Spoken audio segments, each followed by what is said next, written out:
The 2023 NBA draft has already shown itself to be an absolutely insane class, and I just want to take the video today to talk about how well all these guys are playing and how good they look already as rookies all throughout the draft. Really quickly though, if you're someone that is super locked in on the NBA, the NFL, you feel like you know what is going to happen on a night-to-night basis, you should check out the sponsor of today's video, PrizePicks. PrizePicks is a great way to test out your NBA and your NFL knowledge and try and win some cash while you're at it. Essentially, you go onto their site and you pick more or less for each of these numbers, between 2 and 6 numbers in a given selection. And if you are correct, if you get these right, you win some cash. And there's a couple other really cool things here as well. You can mix and match. You see that I have some NBA stuff here selected. You can throw some NFL stuff in there as well. And again, all you have to do is select more or less for each. And if you're right, you could win up to 25 times your money. And then to further increase your payout, you can select these Demon and Goblin selections as well. These are numbers that are a little bit higher or a little bit lower than they should be. If they're higher, you can increase your payout. And if they're lower,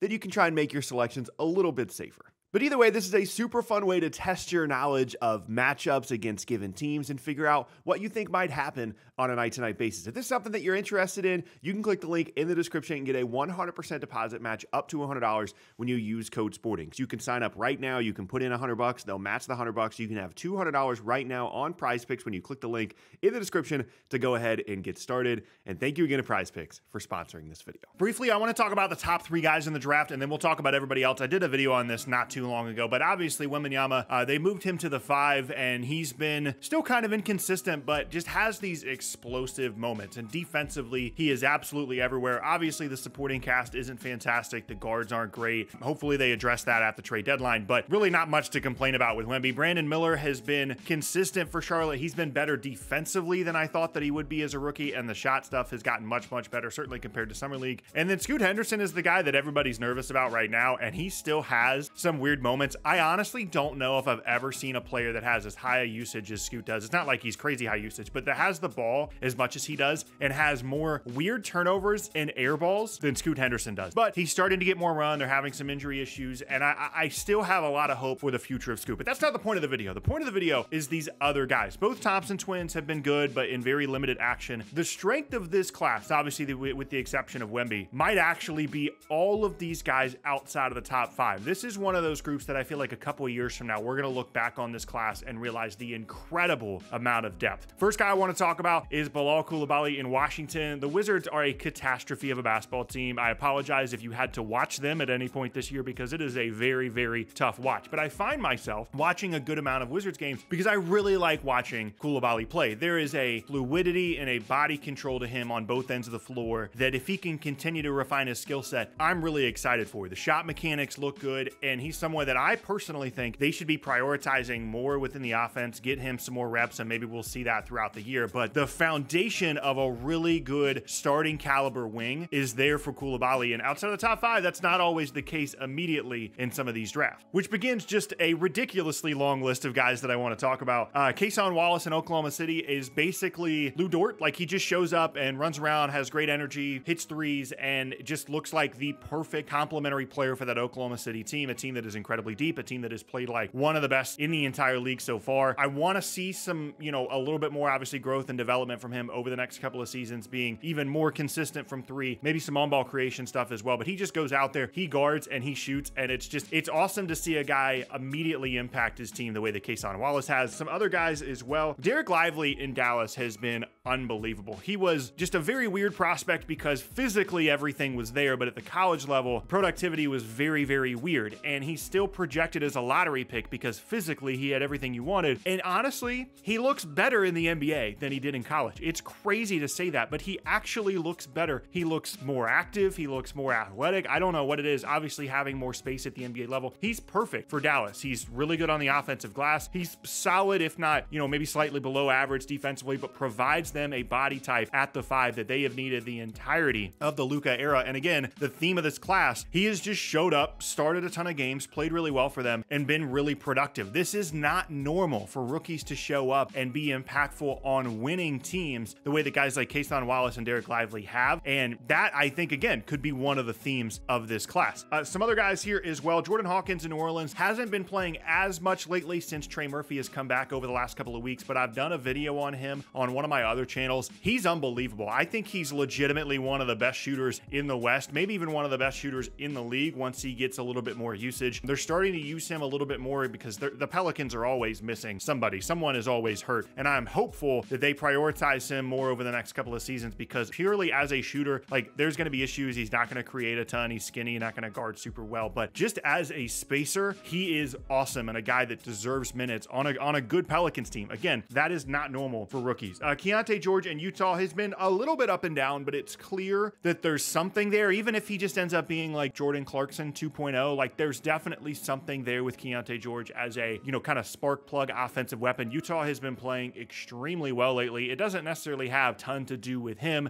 but a lot of times, as you know, see with a lot of these other teams that picked guards in the middle of the first round, a lot of times those guys don't get run immediately, or they just never really have that much of a career. And to immediately establish himself as, worst case, a spark plug offensive weapon the way that Keyonte George has is really, really exciting for Utah. We also have these three guys that I'm about to talk about is kind of the foundation of this theory of just an incredibly deep draft class. So we've got Jaime Jaquez in Miami now in the middle of the back half of the first round. I don't understand it. I don't get it. I don't get how Miami always does this. He's going to be the new Tyler Hero. He's going to be the new guy that Miami just refuses to involve in any trade discussions. If they make a move at the deadline, I would be shocked if he was in it. He just does everything well. He guards, he rebounds, he's bigger than you think he is. He's already got all the weird herky-jerky pump fake, get to the free throw line stuff. He's shooting the ball decently well. Again, two-way impact on a good Miami team straight away as a rookie is just unheard of, right? Then we have in Golden State, one of my favorite rookies in the entire class, Brandon Podziemski. I'm always going to mispronounce his last name. I apologize. There's just something with that guy that, like, obviously the lefty thing, everybody's going to talk about, oh, he looks like Manu. Like, there's just something with his feel for the game, his passing instincts. He can shoot the ball, he drives, and he gives Golden State something that they've been missing without, ironically, Jordan Poole was having a terrible season in Washington, but Jordan Poole gave them an on-ball hacking presence that also can shoot, can set other guys up, and they trust him a lot. And importantly, he's in the right spots defensively a lot. He's never going to be like some kind of top-tier defensive player just because of his physical limitations, but he is high-level two-way impact. The next guy, too, that's starting to get more run is Cam Whitmore. Now, he was kind of the story of the draft in certain ways because he was supposed to be a top 10 pick, falls all the way down to, I think, 20 with Houston. And I think part of the concern with him was maybe there were some attitude issues and maybe some injury stuff that people were concerned with. But when Cam Whitmore's playing well and he's making shots and he's attacking the rim, he stands out. He doesn't look like the 20th pick in the draft. He looks like an explosive athlete that can score, that can shoot, that has potentially some high-level defensive upside in the future as well. Like, that is not a normal kind of player to get with the 20th overall pick. And again, not playing a ton, but I'm hopeful that he'll continue to get some more time on the floor for Houston because there's something there. I don't know if it's going to develop into a future star or anything, but there's definitely something there with Cam Whitmore. And then we've got a couple other guys as well. Julian Strawther with Denver, Andre Jackson with Milwaukee, both of them getting more minutes, you know, here and there, kind of up and down, but again, clearly the potential to be rotation pieces down the road. And then the other guy that I have to talk about, I just made a third channel video on this guy, GG Jackson in Memphis. There's a lot there. This is a guy that was a former top high school prospect, reclassed, ended up going to South Carolina, gets picked in the second round, and Memphis is obviously kind of at a lost season at this point.